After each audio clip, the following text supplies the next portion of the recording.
Shark attack. Two words that send a chill through the spine and trigger a deep fear in the hearts of many ocean lovers.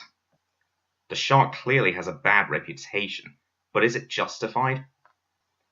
If you're squeamish, look away now because there are graphic images coming right up. While there have been some undeniably vicious shark attacks on humans, the absurd myths and legends that have grown out of shark attacks are far more dramatic than the number of deaths that have been recorded.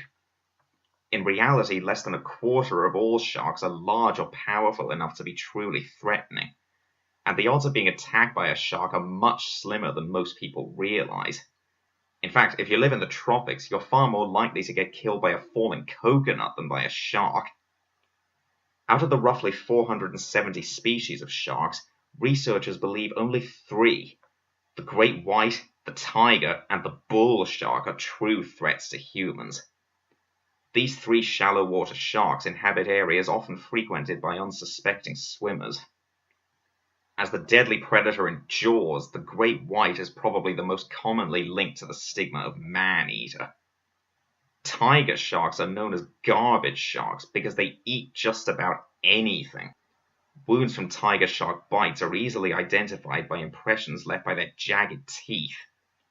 Likewise, the bull shark is also very dangerous and appropriately named for its aggressive behavior. In murky water where the sharks can't see you clearly, this shark is to be avoided at all costs. So, why would a human become the victim of a shark attack? Well, it's most commonly a case of mistaken identity.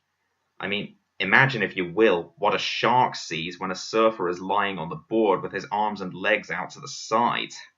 The surfer's silhouette, especially to a great white, looks very much like its favorite food, a sea lion.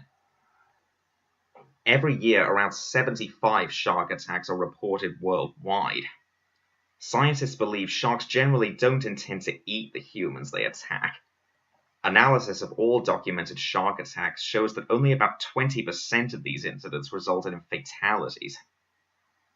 For a long time, the world's worst record for shark attacks was held by Eastern Australia. The number of attacks was greatly reduced when Australians began to protect their beaches with nets. One of the more famous survivors of a shark attack is Australian fisherman Rodney Fox. The attack is detailed in his autobiography, Sharkman, but here's the abridged version.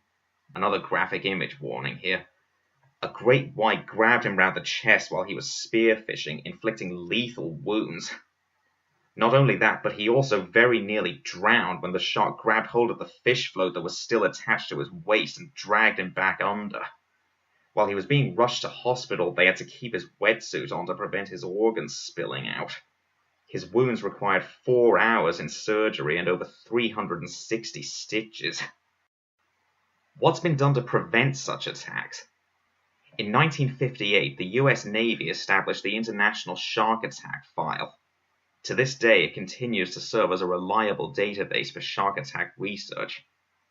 The shark-related deaths that followed the sinking of the USS Indianapolis during World War II played a part in setting up this study. Many of the attacks recorded in the file are shown on this map.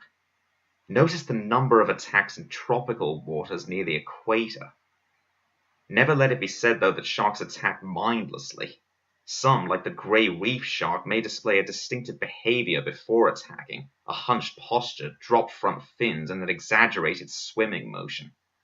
These actions might simply be their way of saying no trespassing to perceived intruders. So, are sharks dangerous? The answer is yes and no. Just remember, the chances of ever encountering man-eating sharks are slim, but anyone who ventures into a shark's domain must understand its behavior and respect its power.